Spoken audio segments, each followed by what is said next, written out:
I don't think Tinder destroys marriages. I think it reveals them. Because when temptation lives in your pocket, loyalty stops being a personality trait and becomes a daily decision. And most people love believing they re-loyal until they retested. Cheating didn't begin with dating apps. Infidelity is older than modern relationships, older than smartphones, older than social media. Human beings have always struggled with desire, curiosity, ego, and dissatisfaction. None of that suddenly appeared with Tinder. What changed is not morality. What changed is access. There was a time when crossing a line required effort. You had to leave your house. You had to invent a believable excuse.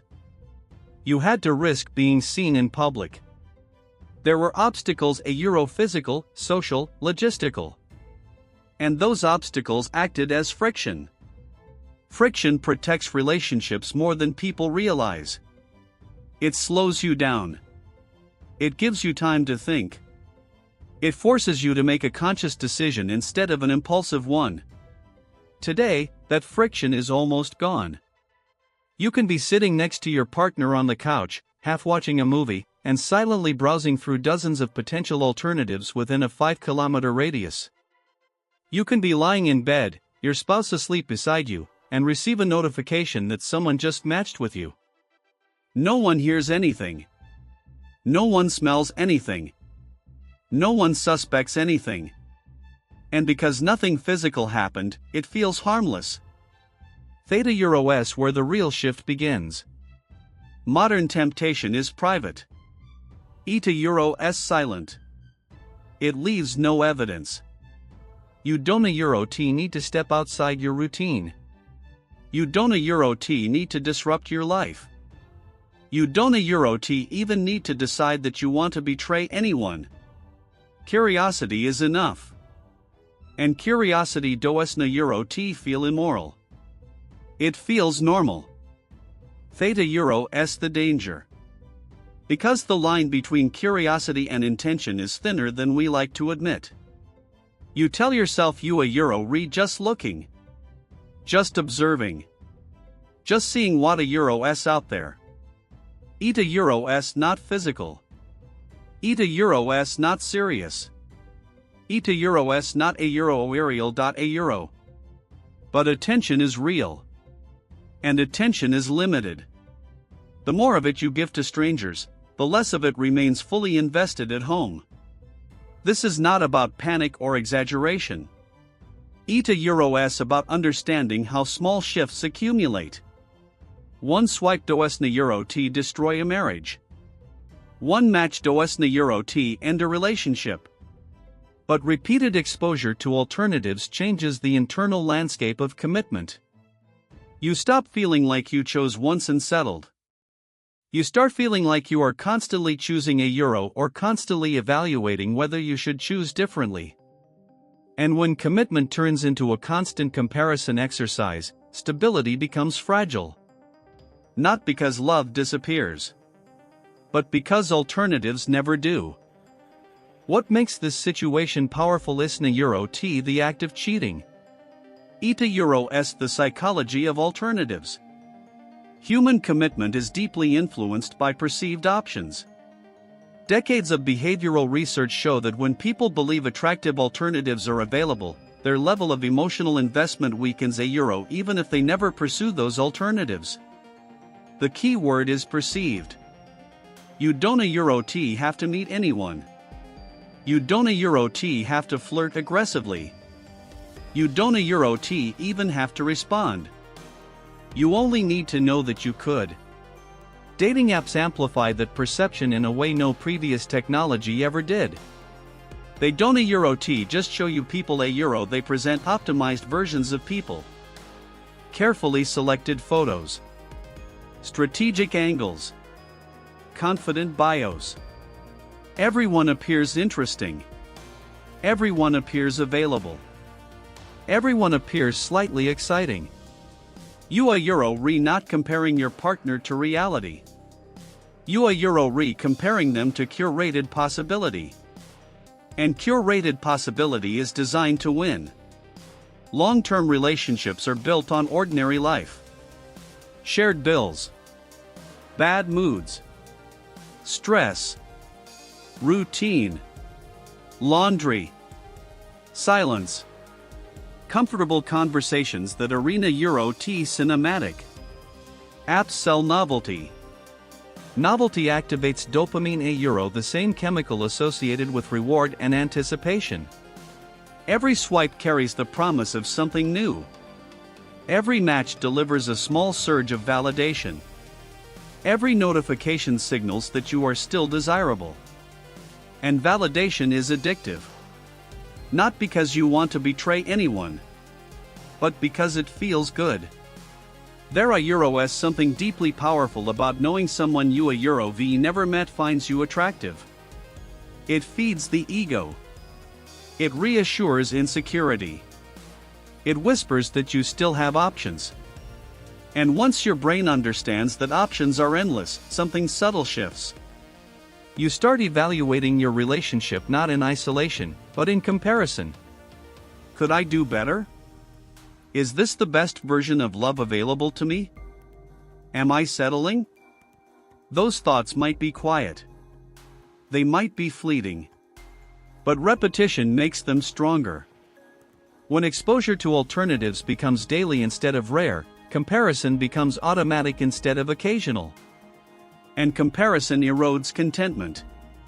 Not instantly. Gradually. The danger isn't a Euro T dramatic betrayal. The danger is slow dissatisfaction fueled by constant awareness of a euro what else is out there. A euro. When permanence competes with infinite possibility, permanence has to work harder than ever before. There are Euros another consequence people rarely talk about. When you know you are desirable on an open market, your sense of leverage changes. Even if you never act on it. Even if you never plan to leave. The simple awareness that you could open an app and receive attention within minutes shifts how you experience your relationship. Conflict feels different. Arguments feel less frightening. The fear of losing your partner loses intensity when your brain knows replacements are accessible. That awareness doesn't a Euro T automatically destroy love. But it alters negotiation. In long-term relationships, stability is partly built on perceived irreplaceability.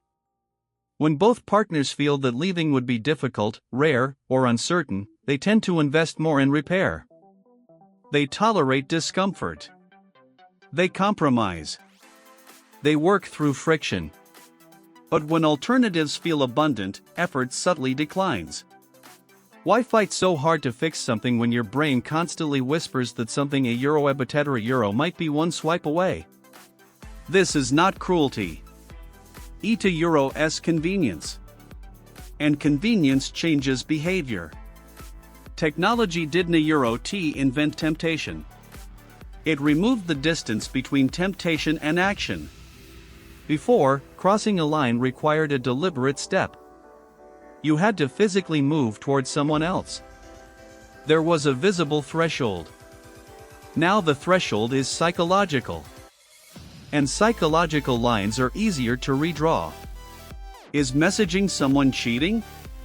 Is hiding an app cheating? Is deleting conversations cheating? Is developing emotional intimacy without physical contact cheating? Notice how modern debates rarely focus on physical affairs first. They focus on definitions. Where exactly does betrayal begin? That question didn't a Euro T feel as urgent 20 years ago. Because the space between innocent interaction and serious betrayal was wider. Now Eta Euro's compressed.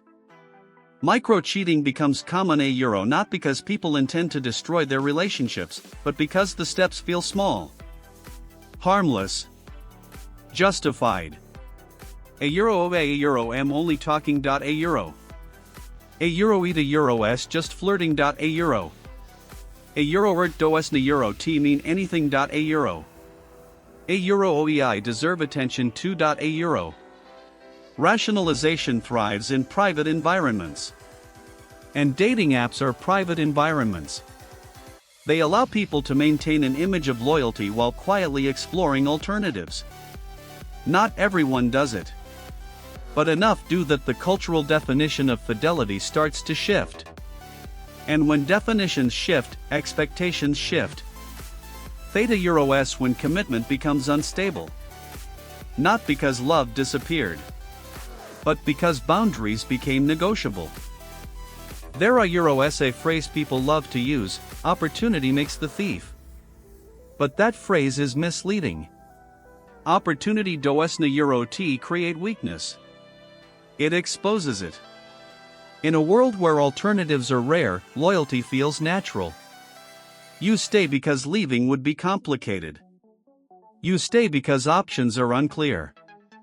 You stay because access is limited. The environment quietly protects your relationship. But remove those limits flood the environment with attractive, accessible, endless alternatives and suddenly loyalty becomes visible. And Theta Euro-S where things get uncomfortable. Because some people are no Euro-T loyal due to deep moral strength. Thea Euro-Re loyal because Thea Euro-V never been seriously tested. There are Euro-S a massive difference between not cheating and choosing not to cheat when you easily could. Apps didna Euro-T invent desire. They didna Euro-T inject corruption into society. They simply made temptation convenient. And convenience reveals priorities. If a relationship feels stable only when alternatives are distant, then that stability is conditional. If commitment weakens the moment options become abundant, then commitment was never rooted in conviction.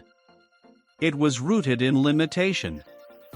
Theta Euro-S why this conversation irritates people.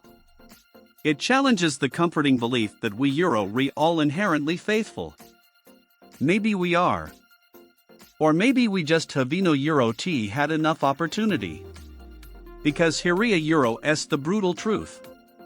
When temptation is inconvenient, almost everyone looks loyal. When temptation is private, constant, and consequence-free Theta Euro-S when character actually shows up. And technology has created an environment where temptation is no longer rare. Eta Euro-S normal. So the real question isn't Euro-T whether apps are dangerous. The real question is whether your loyalty survives exposure. Because if it doesn't Euro-T, the problem was never the app.